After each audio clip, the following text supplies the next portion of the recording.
Good morning, my dear fellow Toastmasters and honored guests. My name is Xin Wang. I'm Area F4 Director. Welcome to Coming Together, the D4 Annual Conference. This is the educational session, leading in turbulent time. Before we begin, I will share announcements and acknowledge the dignitaries who are in attendance today. First, this webinar is being recorded. By turning on your camera or asking questions, you consent to being recorded. And by this three-fourths option, shared on YouTube. Wow, we are going to YouTube. So the session speaker has requested you leave your cameras on during the section. Second, please mute yourself. You're going to have the opportunity to unmute and also applaud at the end of the webinar. Third, there's a chat box. Hide non-video participants. Please check that. Later, you will have the opportunity to ask questions by raising hands in the Zoom or using the public chat. Please notice, it's better to limit comments in the public chat to questions for and responses to the speaker. Now I will acknowledge the district dignitaries and also candidates attending this event. There's a quote saying the sweetest sound is a person's name. But we all know in the Bay Area, we came from all over the world. For me, one of the most difficult things is to pronounce a person's name correctly. So if I do wrong, please forgive me. You must be very, very unique. First, our Toastmaster International President-elect, Distinguished Toastmaster, Margaret Page.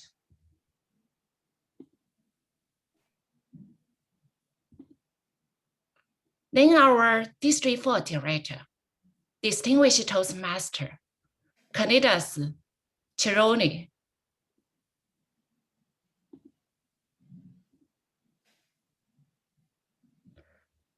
Our Program Quality Director and the DLC nominated candidate for District 4 Director, Distinguished Toastmaster, Timothy Carlisle.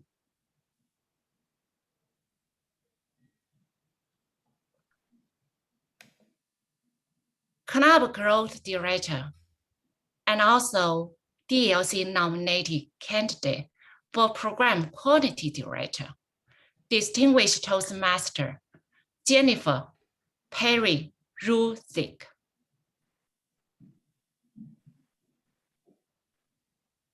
Our Division B Director, also Distinguished Toastmaster, Denise Singh.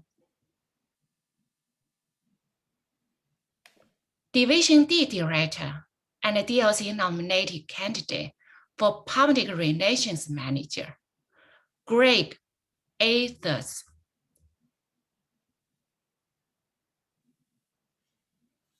Division F Director, DLC nominated candidate for Club Growth Director, Mark Prince. Hi, everybody. Area B2 Director, Jillian Tan. Area B4 Director, Christina Dearmore. Area C5 Director, and also DLC nominated candidate for Division F Director, Gretchen Thomas.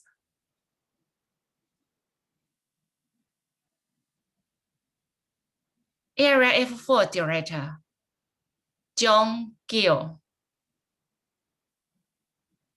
Area F3 Director and the DLC nominated candidate for Division B Director, Jenny Sotheby. Area F4 Director, I'm here. Past District 4 Director, Distinguished Toastmaster, Catherine Pratt. Past District 4 Director, Distinguished Toastmaster, Susan Swab.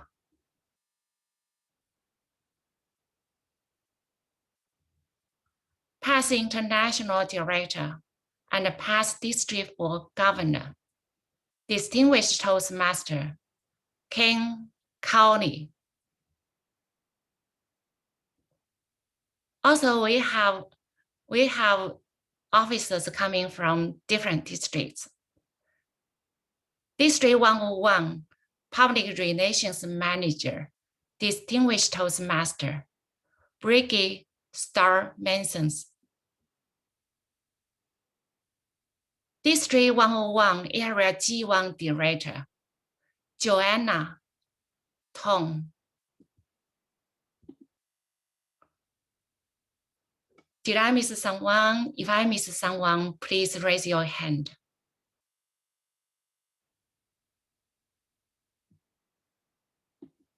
Okay, I didn't miss anyone, so that's good. Now it's time to introduce our speaker today. To read Margaret Page's bio is to encounter a leader who has clearly set soaring goals for herself. From business ownership at 21, that's amazing, to her role as a second-ranking international leader of Toastmasters. Maggie has been setting and meeting challenging goals her entire career. Now these days, Maggie now proudly serves on the Toastmasters International Board of Directors as International President-elect. She has consistently observed the powers of Toastmasters to help members find their voices, attain their dream jobs, and build inner confidence. Margaret believes Toastmasters transform people's lives, enabling richer experiences that provide members with the communication, leadership tools to build stronger families, organizations, and communities. A Toastmaster by night, award-winning maverick by day, Margaret is a highly credentiated ethics expert and also transformative executive coach who helps her clients be more successful in the ballroom, dining room, or wherever networking is happening. We always assume journey for a leader is easy, but actually not. To borrow a quote from Jimmy Duggan, who said, "Hey, if that was easy, everyone would do it. However, it is the heart that makes great, makes awesome." Today, Margaret will share with you her learnings of the past year with her presentation titled, "Leading in Turbulent Times."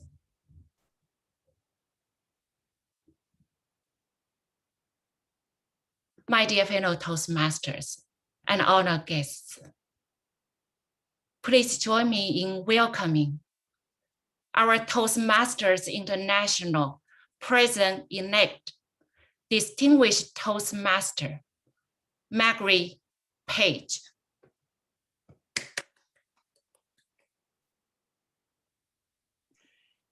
Thank you, Madam Moderator. Good morning, district leaders and fellow Toastmasters and guests. May 2021. If your May 2021 is better than your May 2020, please put yes in the chat.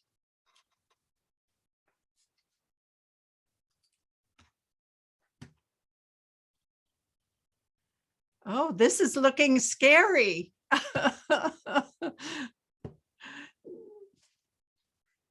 So no one's May 21 is better than May 20. Looks like the chat is available only to the co-host. Could you please open that? Okay. Oh, okay, okay.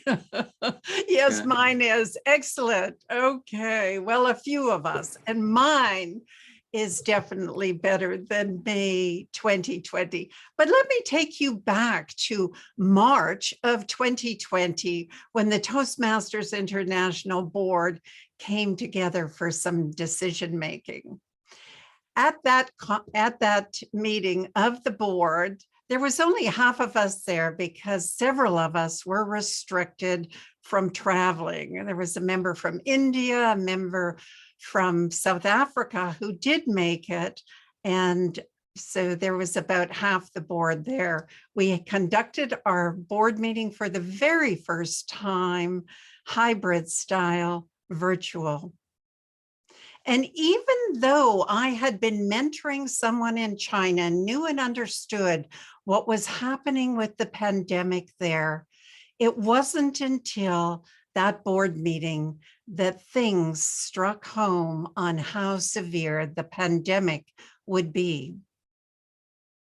I felt we really came together and made some great decisions for Toastmasters districts around the world and clubs around the world to keep our members safe. The last night before the board meeting was to conclude, we were informed by the hotel that we would have to eat in this one restaurant, we would have this one table, and we were not to go anywhere else in the hotel except to our rooms. The next morning, all of us were flying out, those that were there, to our various destinations. And we got up and did our power walk in the morning and told that we couldn't have our typical breakfast together, that we would each have to order our breakfast, come down and get it. So I went down for my eggs and toast, and what I received was a cardboard box. I went up to my room to eat my breakfast, only to discover I had no knife and fork. A while later, the car driver came to pick me up, the shuttle driver. And as he picked up my luggage, he used Lysol wipes to wipe off my luggage, put it in the back of the vehicle, and open the door for me. When I got to the airport, I decided my typical looking around the airport, finding something for my grandchildren would not have to happen this time. And I simply waited at the gate for the plane to come and take me home to Vancouver. On board that plane, the woman on the aisle across from me, it's a small plane from Denver to Vancouver, 2 seats on either side. The woman asked for a blanket, put the blanket on, took the blanket off, put the blanket on. And of course, what was going through my mind was she infected with the virus? I was so glad to arrive at Vancouver International Airport, and there the authorities asked me to go into quarantine for 2 weeks, and I was really looking forward to that, thinking, wow, I'd been asking for a little bit of time by myself, and here now I've been given this quarantine, this little blessing. And so I went home thinking this would be 2 weeks of quarantine, and by then life would go on as normal. 5 days into the quarantine was my birthday. And in the afternoon when the doorbell rang, I thought, oh, who could that be? And should I open the door? Or what should I do? I made my way to the front door, and I have glass panels around my front door. And there was one of my grandson with his face smooched up against the window and his hands on the window. I took my hands and I put them against his, and I smiled and I bent down and kissed his little mouth that was plugged snug up against the window. My older grandson was standing in the background pointing at a birthday cake that I left on a table that's outside my door. And they began singing happy birthday. Oh, my heart was filled with joy and appreciation for my family. And although I'd been looking forward to it, it did feel a little lonely on my birthday to be alone. One of my grandsons kept hiding behind his mother. And as they were singing, I kept trying to catch his eyes and to make eye contact with them. And I would go to the others and smile and express my joy in my eyes and my smile. And finally, near the end of the song, one of the twins who was hiding behind his mother peeked around and eye to eye, and I could see the terror, the fear in his eyes. He had been pulled from school, no longer safe to go there. He couldn't play in the park, no longer safe to go there. And he couldn't go in grandma's house because it was no longer safe to go there.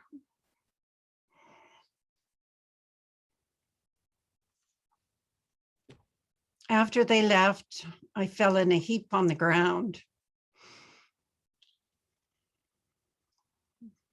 Understanding the sadness of that moment, that their lives would be so very different from my daughter's and from my life, when we would go out and play ball till dark and it was safe to do so. And now he couldn't even play with his friends. A week later, it was my Toastmasters meeting, my very first virtual meeting. And I was scheduled to do a speech, and all I could think about was this episode with my grandsons. And though I wanted to really think of something else to deliver a speech on, all I could do was share that story of heartache in the moment. We all cried at the end of the speech. The MC was someone who was living in Vancouver, but originally from Ireland. And I'm sure he longed to be with his family as well, and felt at this moment so lost, as we all were, so uncertain about what the future would look like. It's what I call our collective splat. You know, in life, sometimes a brother or a sibling or a friend will have a downtime, and our job is to rally them up and help them show the way forward. But in that moment of time, last March and April, we were all having this collective splat, at least in North America. In China, of course, it had happened months earlier. So we were all down, and how to get out of it. Some people created the acronym Vuca, which was about the volatility, uncertainty, complexity, and ambiguity of the moment. By May 2021, or May 2020 is when district leaders around the world would be interviewing me to elect me possibly for president-elect. And so my job was to speak to district leaders all around the world, and I knew that they would be wanting to know what the brave new world looked like. But to me, I couldn't see forward at all. It was like an incident so long ago in my life when I was a young mother. I lived in a small community, which was oil capital of Canada, Lloydminster, Alberta, and it's cold in the winter time there. And what people do for entertainment was hockey. There really was not a lot for the girls to do at that time. Not many girls participated in hockey when I was a young mom, but a young lady moved to the town and she began to teach dance classes. And within a year or two, there were 300 young girls so thrilled and excited to week in and week out be able to take dance classes. My daughter was one of them. And after a couple years, we got the opportunity to travel to Edmonton for a dance recital there, a dance training contest recital. And so we got up early one Saturday morning. We're out the door by 6 o'clock to make the 2.5-hour drive to Edmonton. And we spent the day in a gymnasium learning about dance. At 4:30, when we left the building, there was this skiff of snow all about, but the roads were clear and I thought I better call home just to make sure. And yes, the road and the weather conditions in Lloydminster were fine. And so we headed out on this highway. About 45 minutes outside of town, we came to a national park, Wood Buffalo National Park, and the snow began to come down. At first, just lightly, but within 10 to 15 minutes, it was coming down consistently. There were people parked on the side of the road, and the dance teacher and I and the 5 children in the car. I wondered, should we pull over? And I remembered the stories in my younger days about people that had pulled over to the side of the road and the storm had been so bad that they were never found. And I knew these children would need to go to the bathroom and need to eat soon. What to do?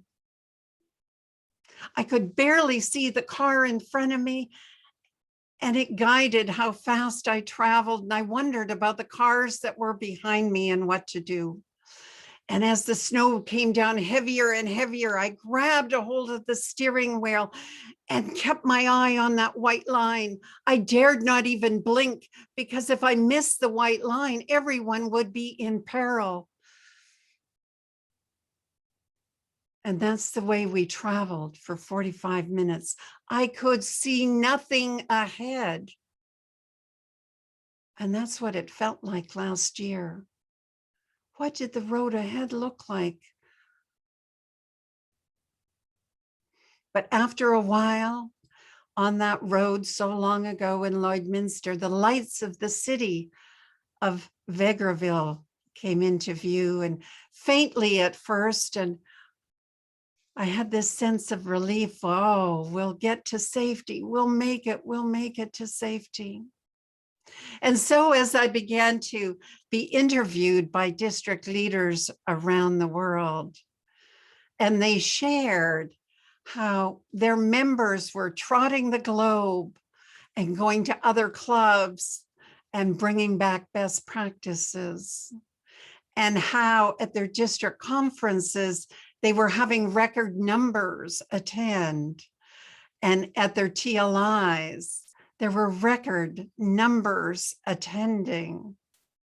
And so the road ahead began to look totally clear to me, that the torchbearers in our organizations, as they had been for decades since the very beginning, it was the Toastmasters and members around the world who were showing the way, lighting the way for all the rest of us to see. And here we are today with a very different model than we had in May of 2020.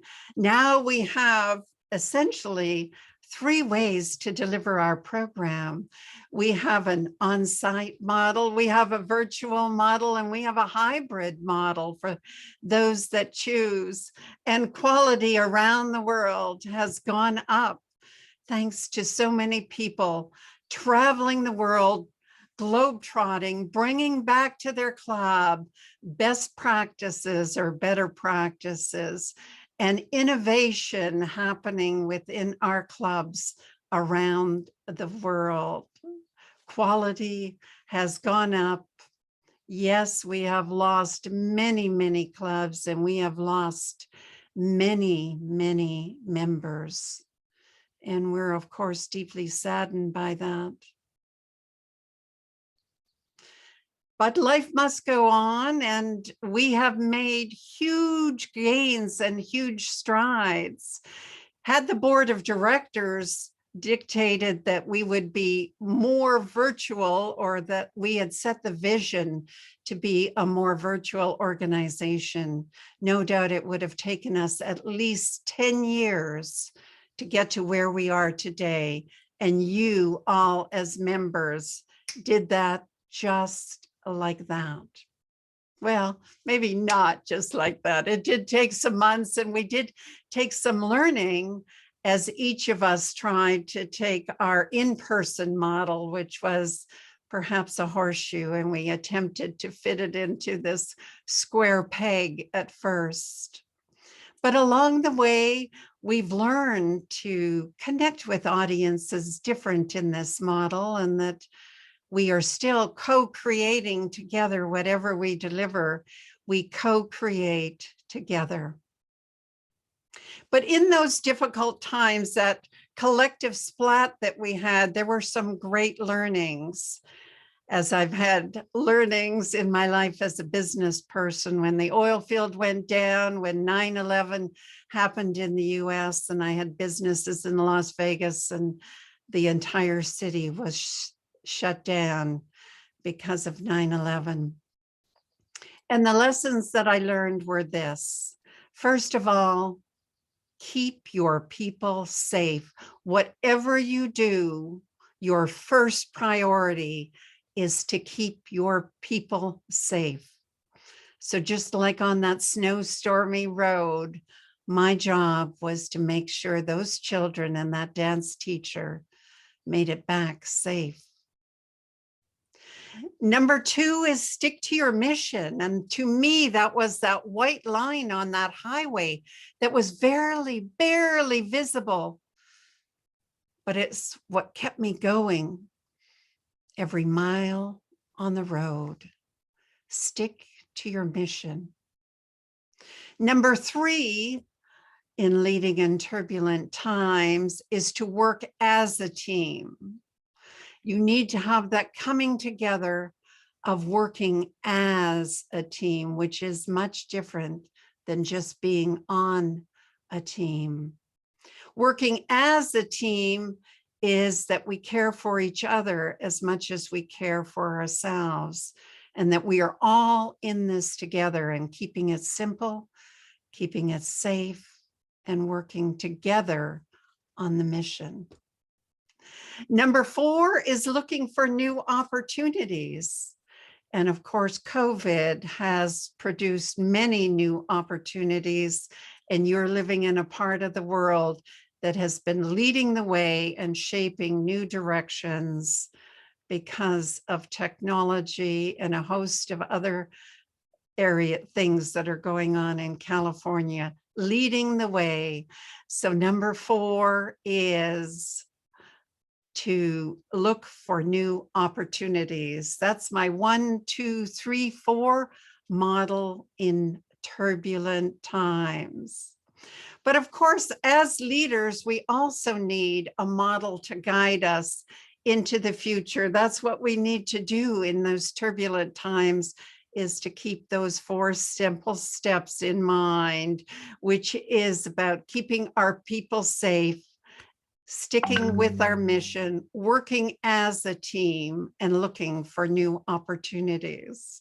And in Toastmasters, we've been uncovering new opportunities as we create virtual clubs, and there's more clubs been open this last year for parliamentary procedure, for improv, for wine tasting, for global leadership, and the ideas go on and on, because geographic borders are no longer a barrier to entry.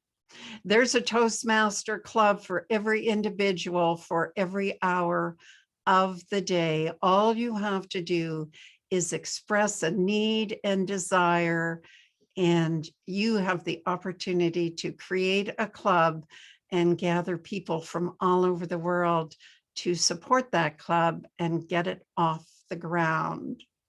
So new opportunities bring new ways. And I would like to share with you a 15-point leadership model, which is the leadership checklist.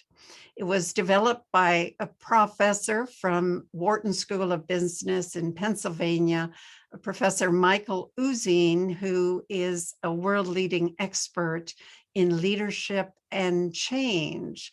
He's written books about board governance. He's written books about doing business in India. He's written books about doing business in China. And he came up with a leadership checklist, but I have to give credit where credit is due. He was not the original person, of course, to design a checklist. And there was a gentleman called Atul Gawande, who is a Canadian, I beg your pardon. He is an American doctor who wrote the manifesto on checklist. He was a gentleman that served on the World Health Organization.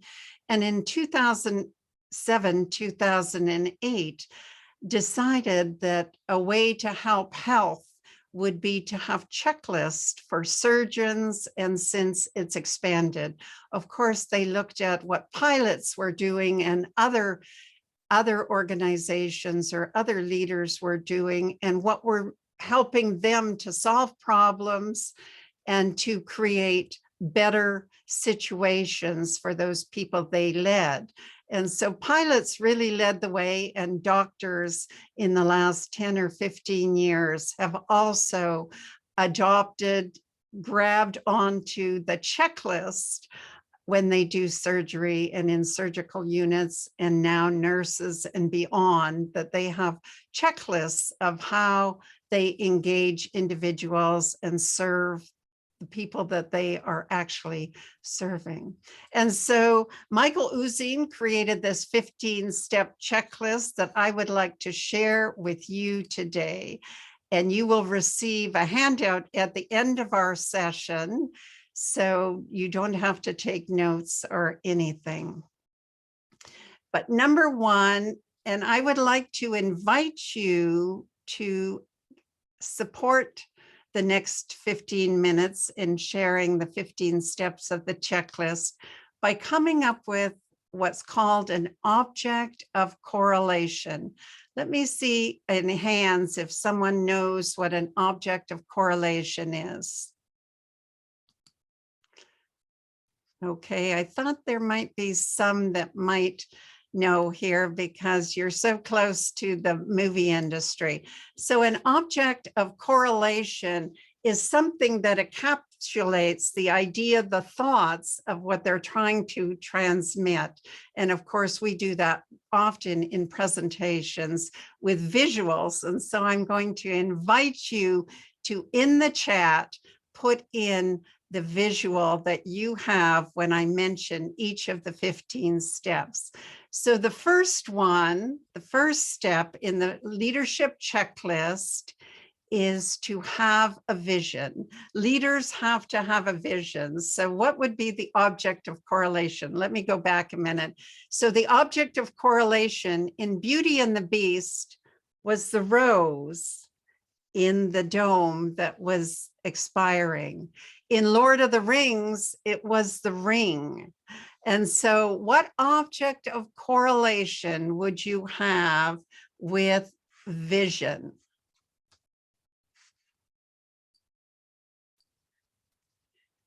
My glasses, okay, okay. A path, oh, nice, nice, the binoculars.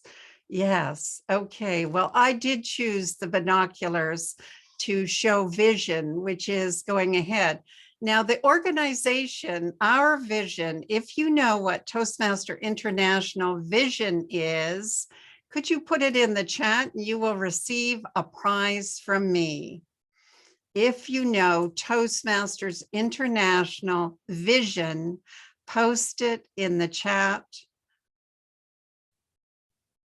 So the first to posted in the chat will receive the book from Michael Uzine, which is the leadership checklist. All right. So many clubs today do not have a vision. You, Nakajima, thank you very much. Those are the core values. What I'm looking for is the vision of Toastmaster International. So no one has gotten it. I will share. The vision of Toastmaster International is to be the first choice provider of dynamic, high value, experiential communication and leadership training. The first choice provider of dynamic, high value, experiential communication and leadership training. And of course, that's also the vision for the district. Clubs are separate entities from Toastmaster International, and they are the voting members of Toastmaster International. And clubs may adopt our vision, and sometimes clubs have their own long-term vision. So I'm not talking about what happens in the short term, I'm talking about what happens in the long term. So it could be to create leaders for this organization, to create leaders for this community, to be a humorous place to come, whatever it is, a club can create a vision, which is important. And I would strongly suggest that you do that. Item number 2 in the checklist is about strategy. Have a strategy of how you will get to your vision. And so the strategy is often confused in organization.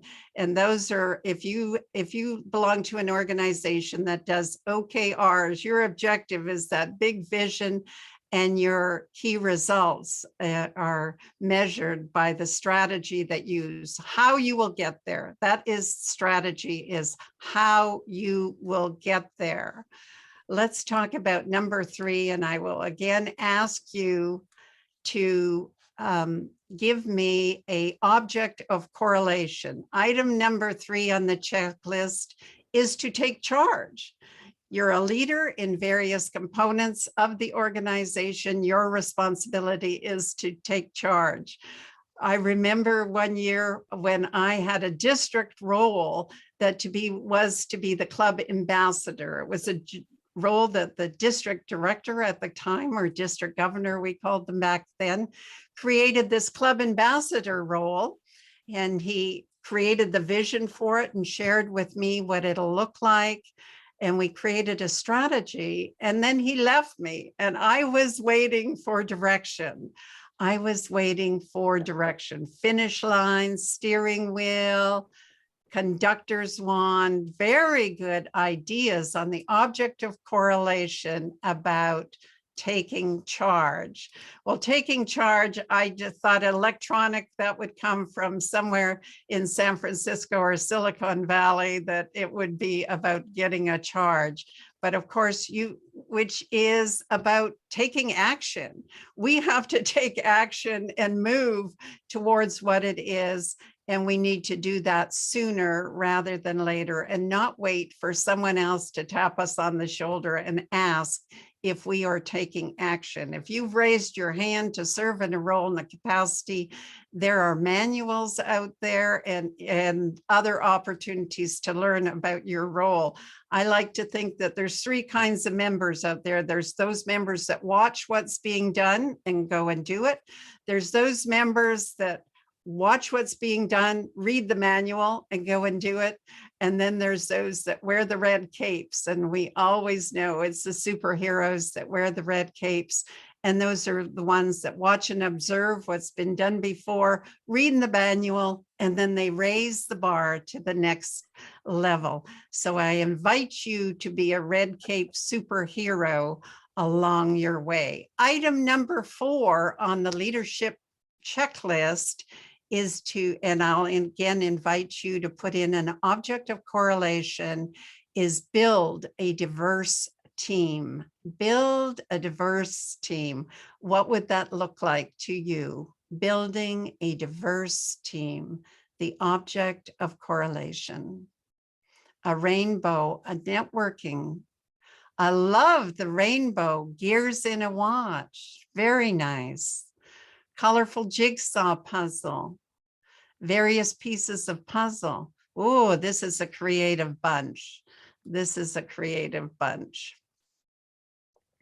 So I put hands coming together for building a diverse team. And I remember at one particular time when I was married and owned a business with my husband at the time, one time we had very different ideas about the way forward and the moving forward. And he felt that we were having an argument, and I felt that we were having a fabulous discussion, because really, if we agreed on everything, then probably one of us wouldn't be needed in that particular environment. So it's very important to build a diverse team, to have diverse ideas. Item number 5 is communicate persuasively. What would be your object of correlation for communicating persuasively? A telephone. Excellent. What else?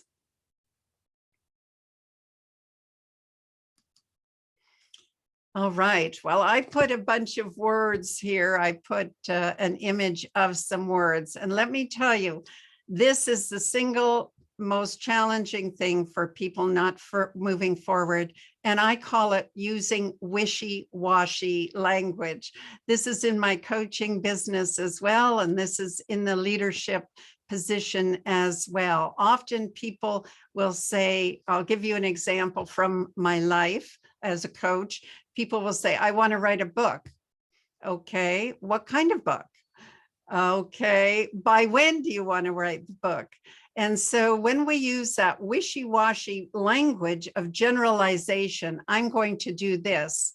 So as leaders, we need to ask these questions. Who specifically is going to do what specifically, by when specifically? And the clearer you get the language, the easier it will be to get there, and the easier we are blueprinting things in our unconscious mind to actually take action, is when we use that wishy-washy language that really prevents us, slows us from getting where we need to get to. Item number 6 is on the leadership checklist, is to understand the motivation of your team, the individual motivations of your team. What would you put for the object of correlation? A lunch. Oh, interesting. Ear. Okay. There's some great contributions here. Carrot. Gears. Okay. Well, this is what I put, is really about understanding what your team members' goals are and helping them get to their goals. And of course, districts are only here to serve clubs. Districts' mission is, well, let's see, if anyone knows the district mission, go ahead and put it in the chat. And you will get a book from me if you know what the district mission is. But it's about serving others. And as team leaders, we need to know and understand the motivation of our members. What is it that they are here to do?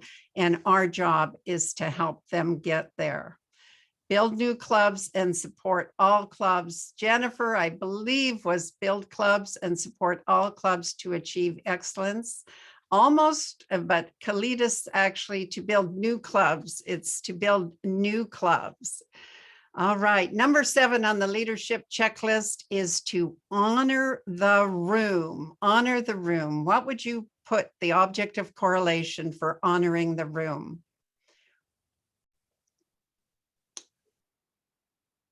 A round robin. Round robin. All right. Very close to what I put as well. I love the idea of the round table, that there's no one at the head, sort of the King Arthur court, that we all have value and that we are honoring the room as leaders and inviting others to participate and to communicate and to share their ideas. So it is all about honoring the room. And of course, with that honoring the room is also expressing gratitude to those that serve with you. Those that serve with you is always thank you. And at the end of this meeting, I hope that you will reach out to your district leaders and give a note of gratitude for them for their service. Item number 9 is build leadership in others. So what would be the object of correlation in building leadership in others?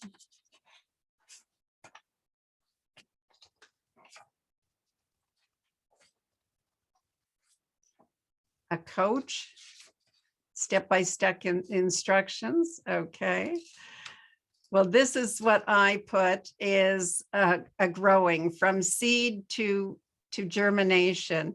And when we're building leaders, of course, we need to see leadership in others along the way, identify it, acknowledge, and you cannot harvest in the same day that you seed. So your job is to build leadership in others, acknowledge and see those tiny bits, shreds of magic that are in individuals and build and nurture them.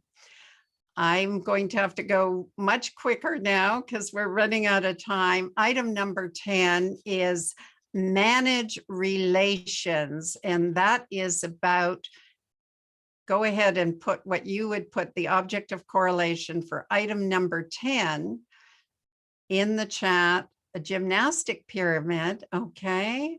Outstretched palm, beautiful. Manage relations is, you can't tell here, but it is a heart. It is a heart. It's about caring about your members, not just what they do in Toastmasters, or if you're at your corporation, it's not just what they do at work, but really care about them beyond where they're currently serving with you, whether that's Toastmasters or whether that is in your corporate job. Care about people and manage the relationships so that you have harmony within. All right, item number 11 is value to the member. Value to the member is adding value to the member, and we can talk about that a little more in the Q&A, and that is about being a magnet for the value. Sometimes we forget about the value that we are getting, about the roles that we're serving, the functionary positions that we are in meetings, and as area directors, division directors, district directors, what is the value that that adds to your life? Because we are building leadership in Toastmasters, not necessarily to serve in Toastmasters for the rest of your life. The point is to make a difference in the world, to take the skills and abilities, but some of us do have to stay behind to make sure that there's an organization available and that we can continue to grow. But it is about adding value to the member and pointing out that value. Item number 12 is about demonstrating your character. And of course, we do have the 4 core values that you, Nakajima, had pointed out earlier today, which is the umbrella under which we operate, which is all things that we do. We act with integrity. We respect each and every one, and we respect ourselves. We are here to serve each other, and we are committed to excellence, to have a high standard. That's not perfection, that's excellence. All right, and I like to consider our 4 core values as a standard we set for ourselves. They're not a tool to judge others and to hit people over the head with and say, you are not acting in line with our core values, but it's a standard you set for yourself that you ask yourself all the time. How can I act more in integrity? How can I be more respectful, etc., etc. Number 13 is to see things as they are, not better than they are and not worse than they are. And sometimes our members maybe see things worse, and sometimes they see them much better. And our job as leaders is to be realistic about where we are today and make sure that we don't get caught up with overexcitement nor under pessimism. Number 14 is about mentorship, and that as leaders, we always need to have mentors, no matter where you are. If you're the President of the United States, you have mentors or you have advisors, and we all in Toastmasters, one of the two key success for Toastmasters is mentorship. It's evaluations, and mentorships are their two pillars of success. And so make sure that you reach out and get the mentorship you desire. Item number 15, and the last one, and I will wrap this up and open it up for question, is put the common purpose first. So whatever else, it's really about the organization and about Toastmasters. It's not about you as a leader. It's about Toastmasters and the members of Toastmasters, and they must always come first in your thinking. It's not about you. It's about the organization. So I've shared with you my 4 steps for leading in turbulent time and my 15-step leadership checklist, but I'd like to leave you with this final quote that a district governor shared with me on my very first area training. It spoke to me so much and still does today, and I'd like to leave it with you, is that we owe it to those that came before us to leave the organization in better shape than we found it, so that those that come after us have a place to grow and learn. Back over to you, Madam Moderator. Thank you, Margaret. That's so outstanding presentation, really appreciate. And actually you use such interactive ways using the chat and play the games. Now it's so easy for us to remember the 4 points and also 15 objects. Now it's the time for the Q&A section. So I think everyone has a lot of questions, especially after we play such a interesting, playful games. If you have questions, please raise your hand. There's a button in the Zoom hidden in the reactions. I think Arnold has a question.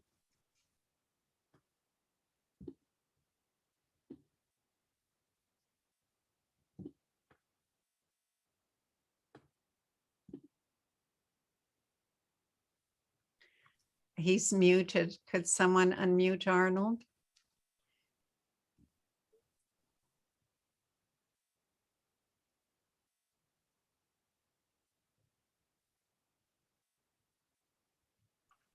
Hey, Christina, could you unmute? Oh, Okay. thank you. May I go? Okay. Madam President, thank you okay. so much. And as I was saying, belated happy birthday, and I have a couple of questions for you. You mentioned values. Are values substitute for information in exercising your leadership during crisis or turbulent times? And don't we welcome more crisis because it's an opportunity to be created, to be more leadership inclined, or prone to be more aggressive? And clarity of communication, wishy-washy language. What is a clear language? And do you delegate more responsibility during crisis, or you take more responsibility? Thank you, Madam President. Thank you. That was several questions there, Arnold. So I think the core values always you need to adhere to, but even more so in crisis. They will give you strength. You will know the way forward if you adhere to whatever your organizational core values are. That really states who you are and how you do things. And so you need to keep them top of mind all the time. What would be an integrity? What would be respect?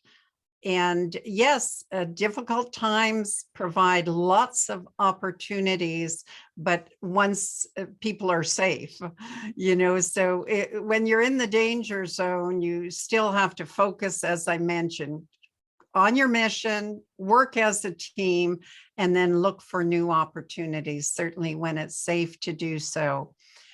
You also have to gauge your people. Are they willing to accept change at this particular time? And if you're really close to the front lines, as indicated in the leadership checklist, then you know when your people are ready for change and they're willing to accept change. So be in touch with the front line and that'll help you. Delegate, yes, delegate, but there's strategic decisions that you cannot delegate, that you have to make those decisions yourself as a leader. Thankfully, in Toastmasters, there's always teams that are leading. It's not that the president makes a decision on their own. We have a 5-member executive team and we make decisions as a team. And so some of the rough edges get smoothed off a decision, and together we come up with the best decision. Thanks for that question. Thank you, Madam President. I love you. Thank you.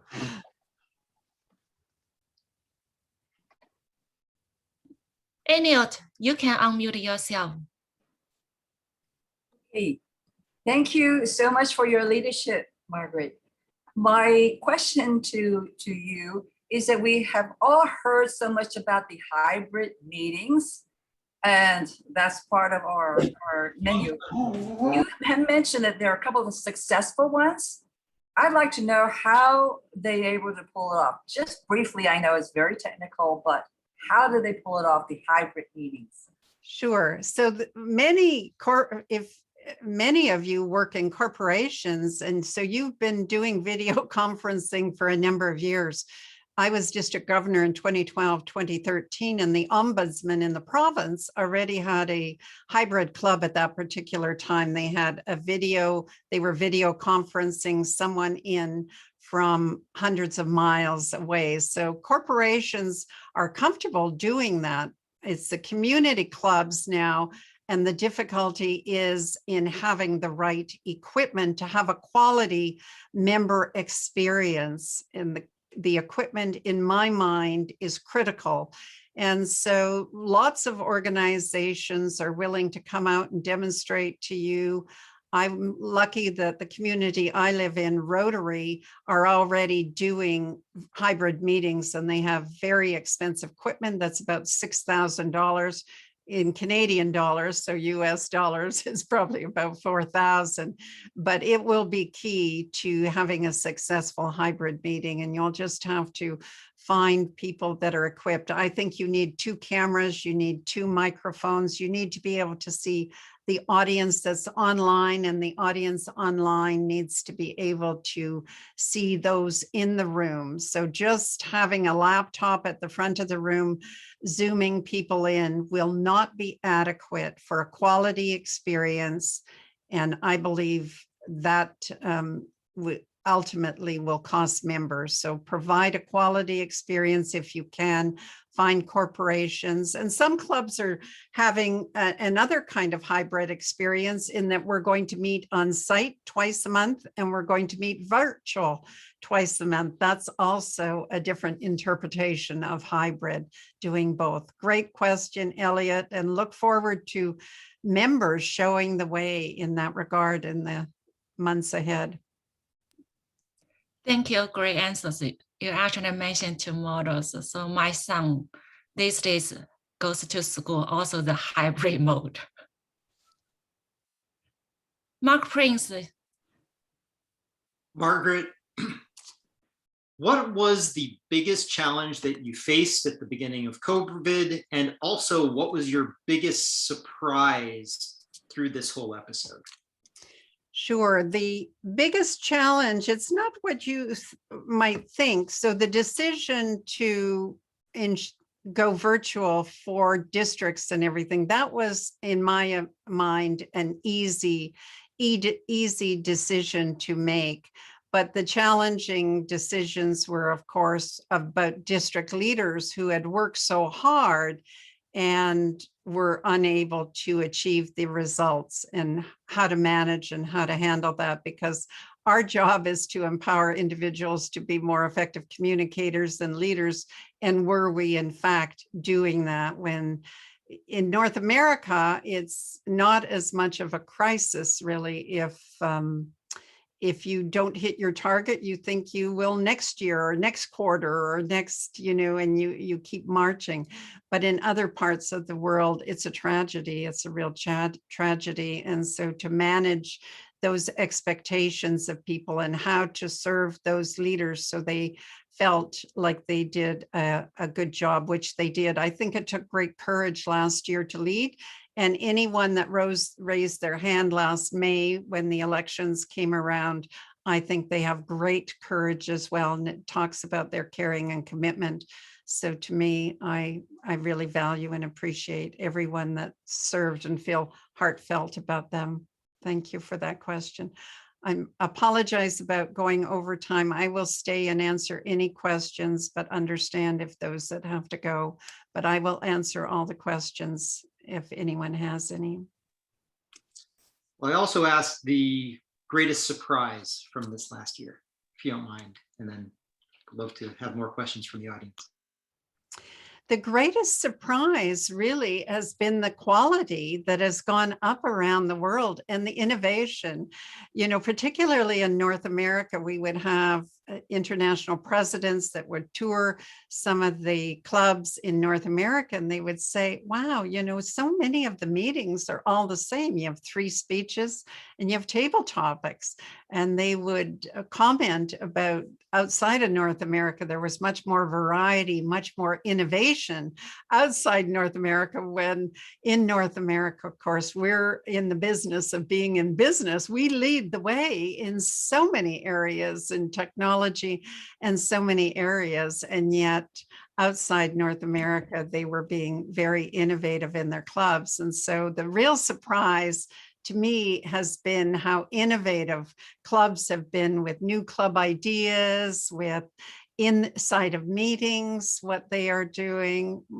My club, we have a vocal warm-up at the beginning. We have what's called a member moment, and we got that from South Africa, that at the end of the meeting, we spend 2 minutes and someone shares how Toastmasters has made a difference in their life since our last meeting, or in the last 7 days. We do breakouts at the end of the meeting where we share what are the 3 things we're walking away from in this meeting. So much, that was a surprise for me, how much innovation is happening and how the quality is rising in our organization. So our investment of time and energy in Toastmasters is really paying big dividends.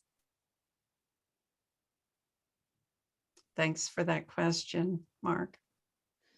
Yeah, Mark always will ask great questions. Hey, John, you are on air.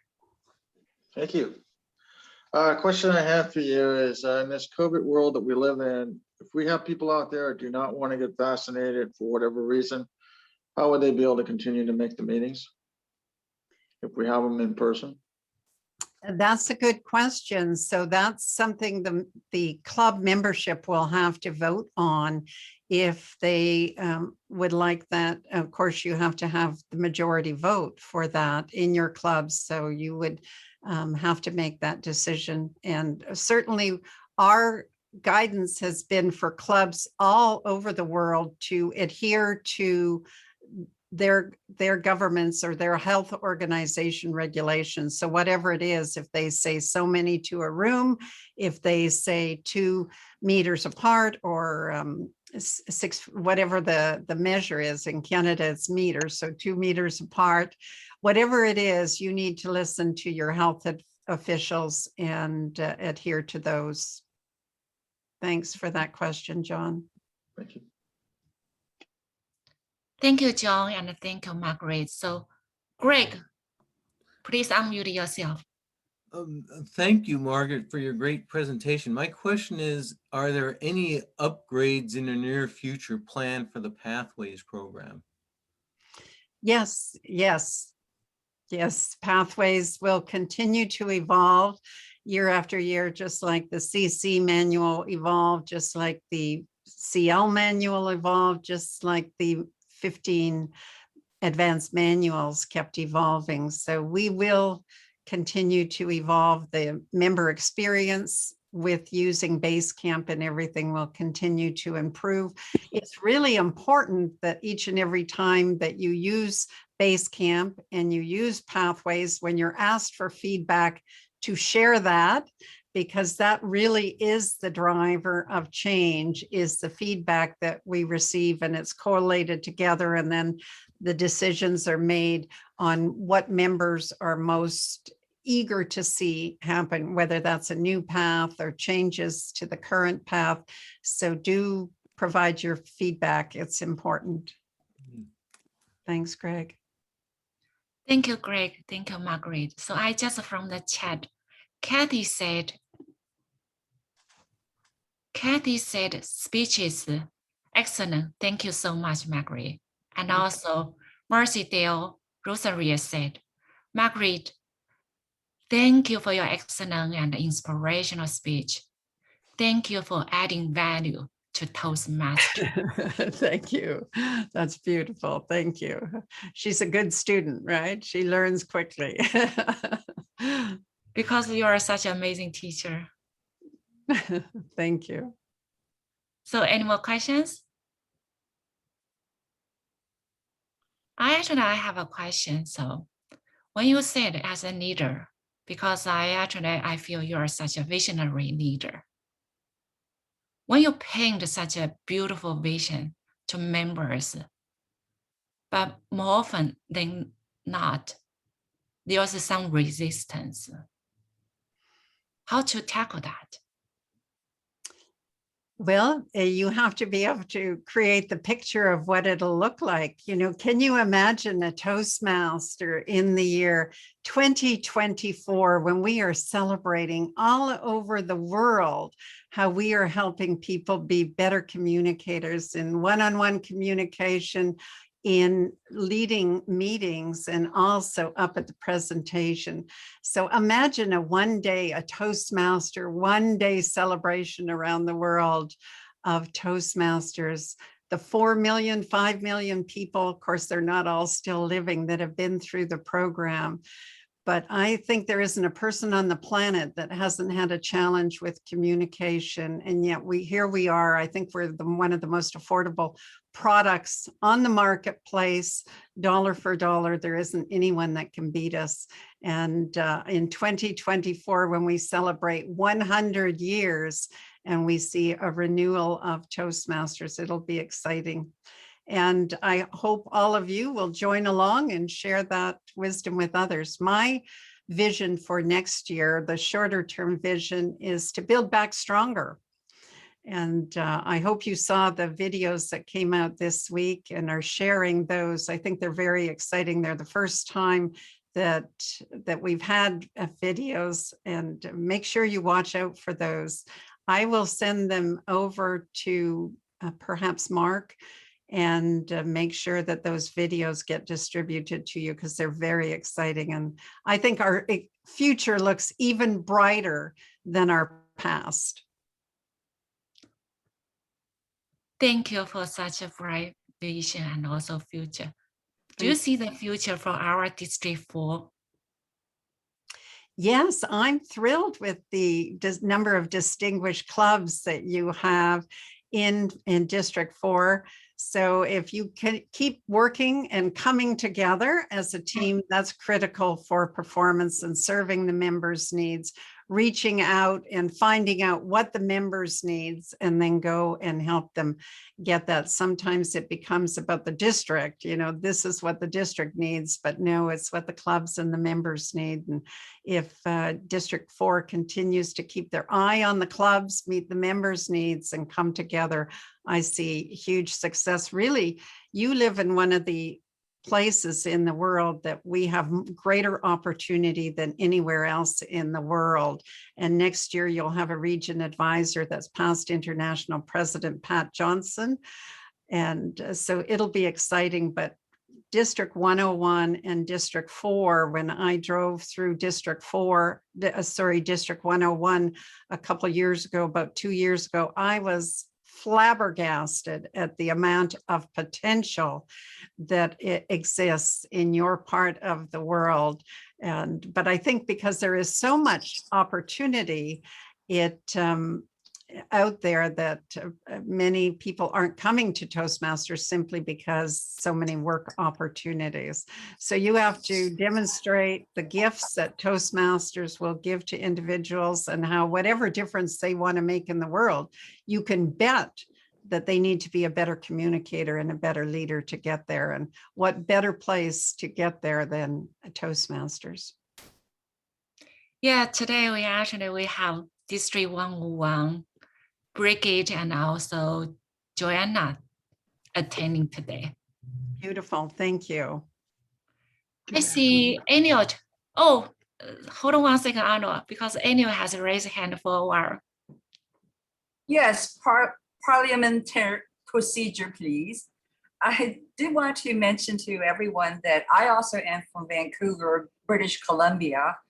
Not that I'm going to be competitive, but I did attend meetings in Vancouver, a club called Positive Thinkers, who is celebrating their 25th anniversary. And the TMOD of that evening had 5 DTMs. Oh my goodness, we are so behind District 4, 5 DTM. So it's Canadian and USA. Come on, we're not competitive. I actually think one of the people holding the most DTMs in the world is in Washington State.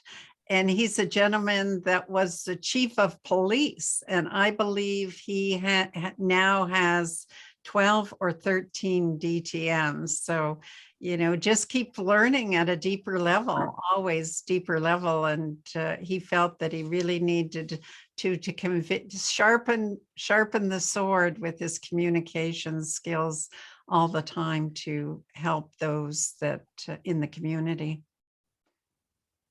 Elliot, how many DTMs do you have yourself? Well, I'll tell you the truth, I have 3 going on 4, but it was because of that meeting, it just dawned on me, there's no such thing as one DTM.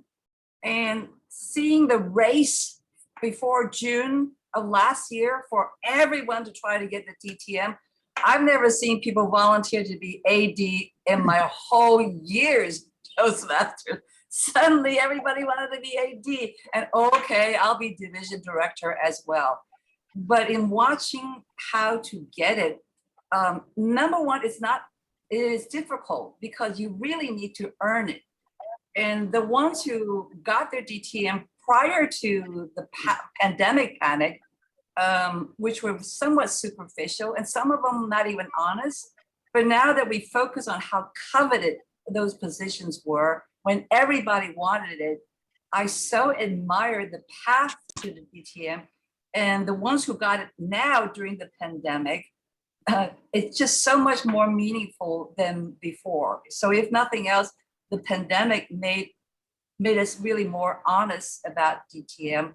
But now that you have said someone has 13, you have just raised the bar for me. Gosh darn it. Well, let me tell you, you know, that in the 90s, there was always 3, 4 people running for area director or division director. And we have that in India today. We had 13 people applying to be Club Cross director in a district. And, you know, to have 7 people running for president is not unheard of. You really, you know, so it's really what part of the world that you're in and where you see the value. Outside of North America, they see the greater value in serving in those roles, and how it can benefit their life beyond Toastmasters is by their willingness to raise their hand and get that experiential learning that our founder, Dr. Ralph Smedley, felt you don't learn leadership by reading a book, like you don't learn to swim by reading a book or play golf by just watching golfers. You have to actually experience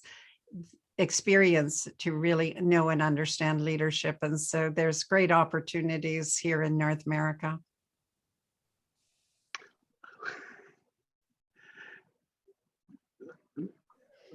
Ms. Swan, can I ask one? Yeah, of course. Thank you, ma'am. Thank you very much.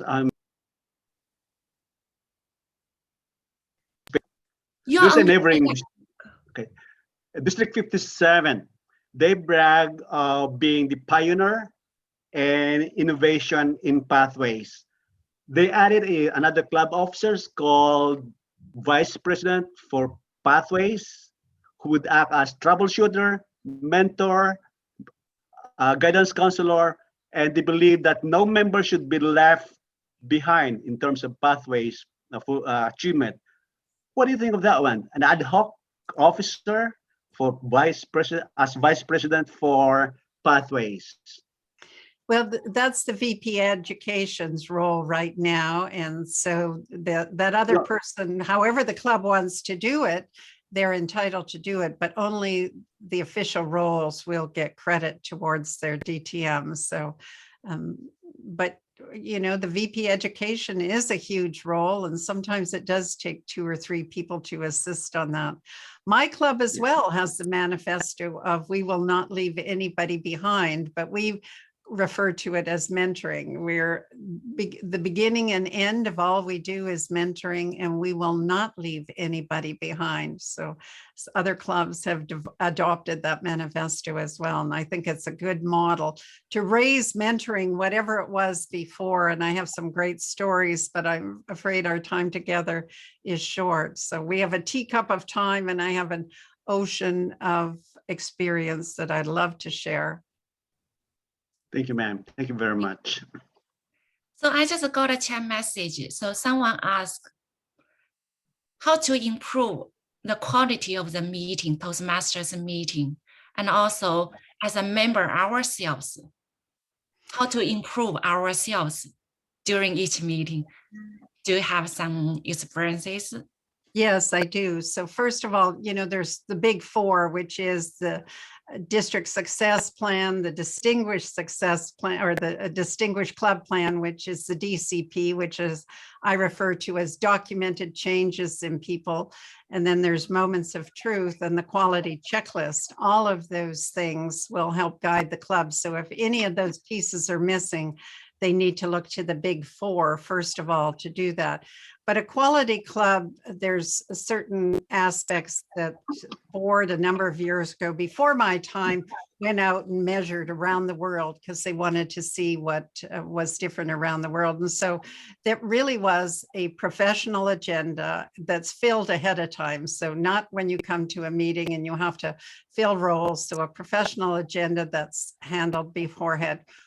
Variety in the meetings, so not each and every week being the same thing, you know, maybe having a storytelling night, having a debate night, having various themes, maybe visiting other clubs, finding someone on the other part of the world that's 12 hours different from yours and inviting them to come to your meeting, those kind of things. So variety in the meetings, and that is fun and supportive, which is about the evaluations, and then recognizes member achievement, no matter what that is within Toastmasters and beyond. And of course, Pathways really helps that we recognize member achievement early on versus, you know, either what they got to the CC, which was a little late in the game, and hence one of the things that we fixed or adjusted in the Pathways program. But I also have what I call my model 3-2-1 to help people get there quicker, faster, better after each and every meeting. I invite people to, what are the 3 things you learned in this particular meeting? And you can start this right today. In fact, I hope you will. At the end of this meeting, jot down, I use my cell phone, but you know, if you prefer paper and pen or whatever you prefer, jot down what are the 3 things you learned. And then before the next meeting, open up that app or whatever you're using, that notebook, and oh yeah, I learned the protocol has to be this way, or whatever it is that you learned, then you have a refresher and a reminder of what you learned. And that's how adults learn best. And that's why Toastmasters is the right model at the right time, is that spaced repetition. We get to do that with, at the end of each meeting, cataloging 3 things we learned. Number 2 in my 3-2-1 model is giving 2 unique compliments. And why I say unique it means that you're complimenting someone within your club or at that meeting, something unique, something that they didn't know about themselves, and which means you have to be a really good observer, a really good listener, and use your brain effectively. What is unique? What is their secret sauce? What is magical about this person?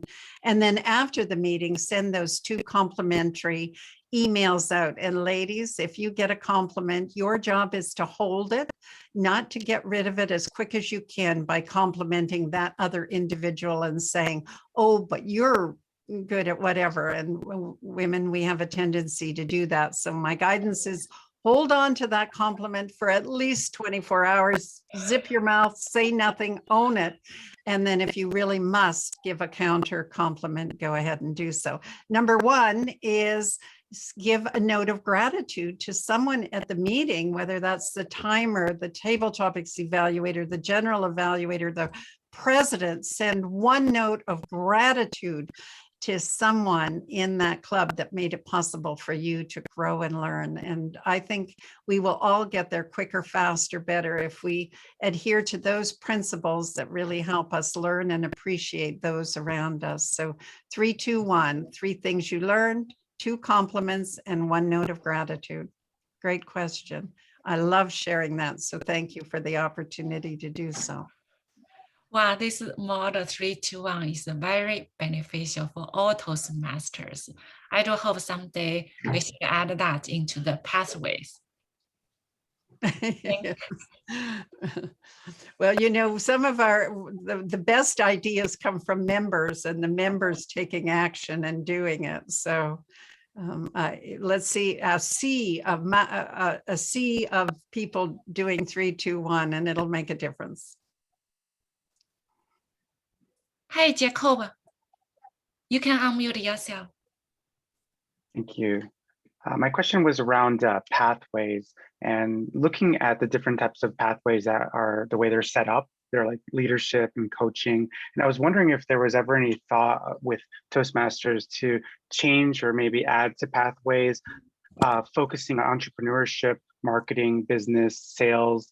A lot of us are Toastmasters is part of our professional development, right? We're corporate clubs, you know, our companies pay for it. And I think it would help draw more people to corporate clubs and even outside if they see that this is directly like that path is directly to their profession, right? Versus something more broad, right? Like engaging humor, persuasive influence, right? Is there any thought about that? Yes, that we will over time be adding paths. Of course, engaging humor path came about. There was originally only 10 paths, and because of demand from members that we came up with the engaging humor. But I do encourage you to provide that feedback, and of course I'll take that feedback as well. But the more you write in at the end of the path where you're asked to, or the end of the level where you're asked for your feedback, do share. You know, we want paths on pitching, entrepreneurship, sales, you know, whatever element it is that you need a particular path on, share that information, and we will, in time, you know, there's a couple things that need to happen first. It's like a domino effect. There's a few pieces that need to happen first, but we will definitely be looking at new paths in the future and what to create. And I think it's a great idea. The more paths we have, parliamentary procedure, whatever it is, that will help people specialize. And that was the intent of pathways, instead of there's only one way to get to distinguished Toastmaster. We want to meet the needs of members around the world, and how we can best do that if we know and understand. So thank you for sharing. That's a brilliant idea. Thank you. Margaret, I had not a question, but kind of a suggestion. Now that you're going to be, you know, the president in a couple of months, we actually have close to 400,000 members, I mean, just short of 400,000 members all around the world. And many of us here in this meeting either are directly involved in technology or work with technology, since we are based out of San Francisco Bay Area. Now, if I take my professional experience and put that in and map it over what we do in Toastmasters, one area perhaps of improvement I can say is that we have a wonderful portal. We have a lot of knowledge base there. Sometimes it's a bit hard to get to it. And we district leaders, whether it's a AA director, division director, club officers at times, all of us actually reach out to the district leadership support team there. And believe me, till I visited Colorado, I thought it's a massive building there with hundreds of people working there. And I went there and I met Michelle Eves and Jesse Porton. And I said, and Jesse, who are the rest of the team, and I would like to thank them. They said, this is the two of you? I said, yeah. So it really, now I actually have a lot more respect for them.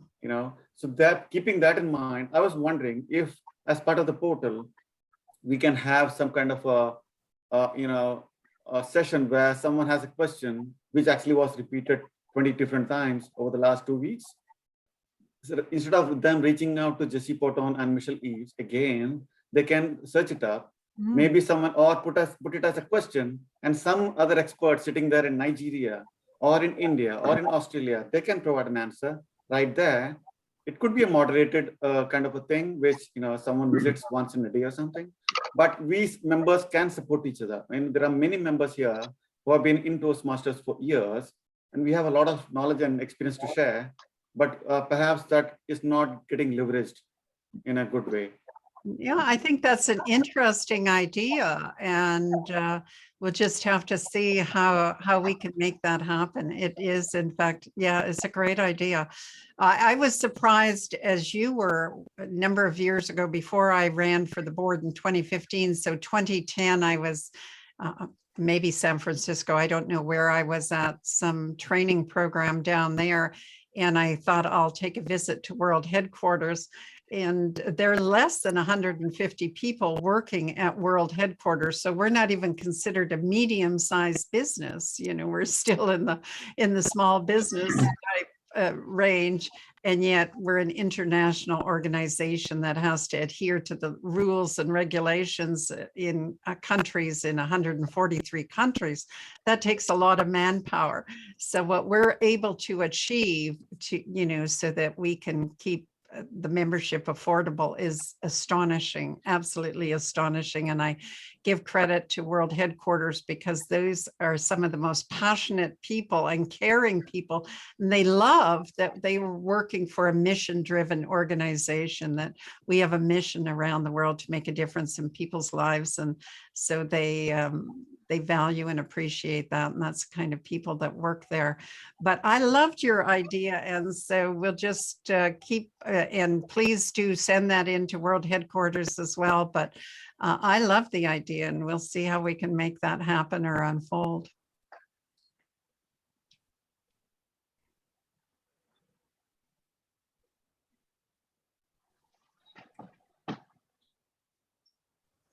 I just found a new I missed here. So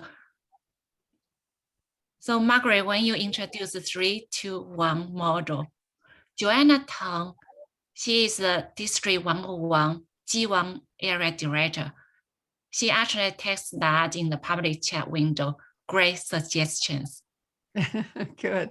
Well, please do share it on your social media, and we can share it on YouTube. Please do share it.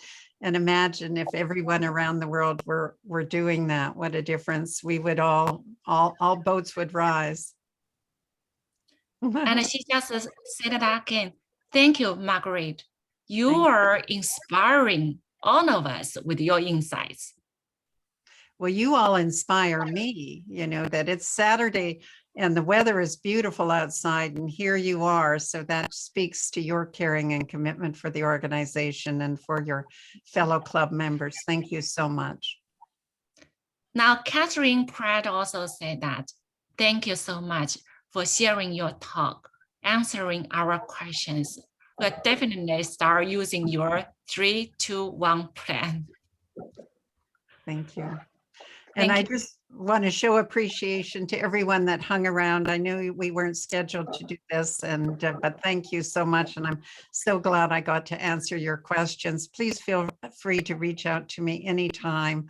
I'm here to serve you. Thank you so much because we are over time. You are still here. And also the anytime, that means a lot to all of us. So our audience still have other questions. Please fill out the office hour, the notary, so you can enter to the drawing and get to meet Margaret 10 minutes 101 on Saturday, May 29th, 3 p.m. to 5 p.m. That's a very rare and special opportunity. Don't miss it. And also you're welcome to contact her by email, mpage@toastmasters.org.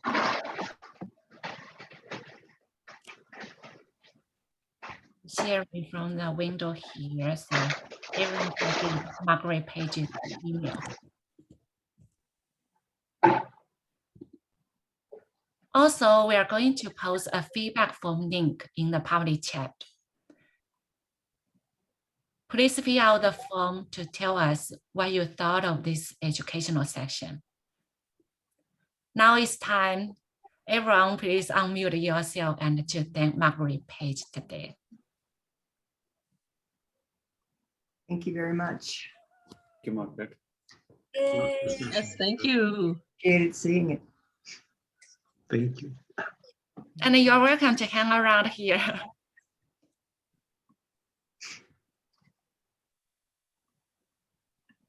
Margaret, I have to step out now to take my kids for an appointment. So I'll have to leave now.